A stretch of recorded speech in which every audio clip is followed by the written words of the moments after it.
You know, I'm from a culture and the society where sometimes we're too busy celebrating happiness over sadness, or positive things over negative things, right? And sometimes we're also too busy like celebrating successful people over those who are struggling.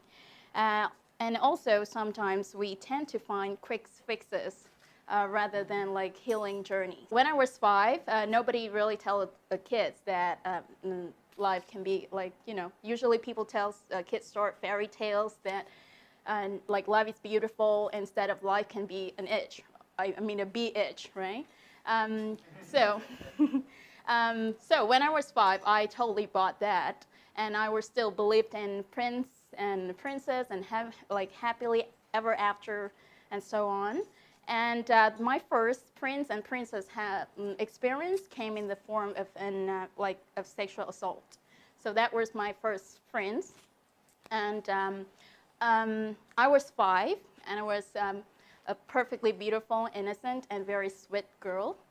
And just like the fairy tales, once the princess got popular or well-known, here came other princes, right? All the guys in town suddenly showed up. And they were all teenagers. And when it happened, it was not just like one-time thing.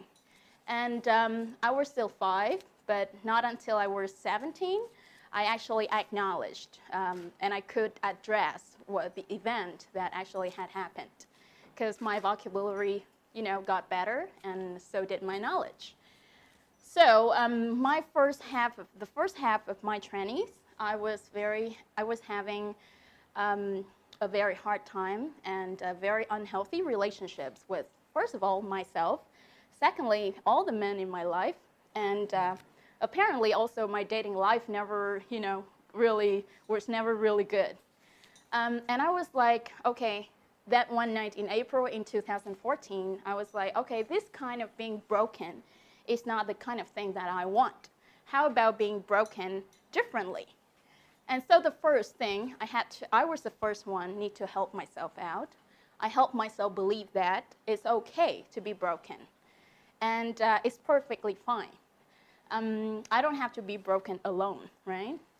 And then the second thing, I help myself address and name out all the emotions that comes in the form of brokenness.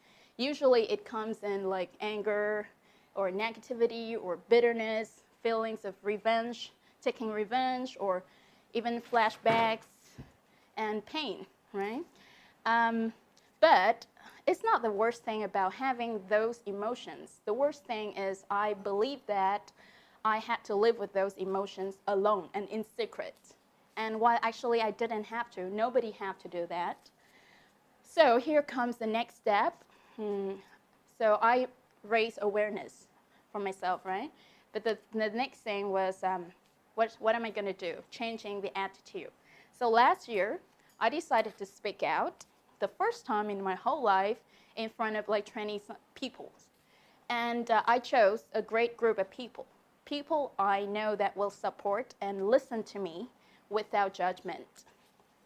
Even like when it comes to seeking for help, it doesn't necessarily like somebody you are close to, or even my family. They are pretty bad with emotional issues, so I purposely skip them, and they do not know about my event yet, and that's fine, you know. I don't believe that family needs to know everything.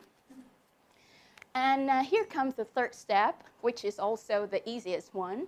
The first one, the hardest one, we already did it, which is changing our perception and attitude. So now, how can I transform my negative emotions into something better and not hurting myself or hurting other people, right? And I shift my questions from why me, or what can I do to kill those guys, to like what can I do to prevent what already happened to me from happening to other people.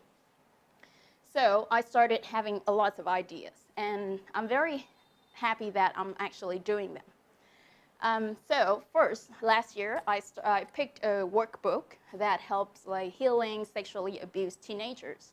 And I found out like I was trying to find a publisher who would like to accept the book. And within only 30 hours of reaching out, I found one. And the book is coming very soon this year. And this is a beautiful book, by the way. Secondly, I joined up a project that provides sexual health education and sex abuse prevention to children in touristic towns in Vietnam, like Sapa, you know. It was fun. And then I went to Canada for 3 months. When I came back, I had a very good idea that I'm so proud of. I opened workshops that empowers young girls between the age 4 to 10. I tell them stories, and then we do work like group activities. And the girls seem to love it very much.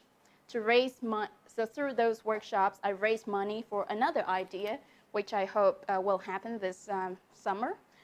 I want to tour around Vietnam, across Vietnam, opening free workshops for children in less accessible to open education areas, and also raise awareness on sexual abuse and the importance of sexual health education.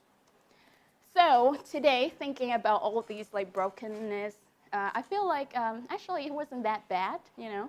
I kind of like appreciate what already happened, and what happened in the past doesn't really need to define who I am today. And I think if you are broken or you were broken somehow, I would like to say congratulations.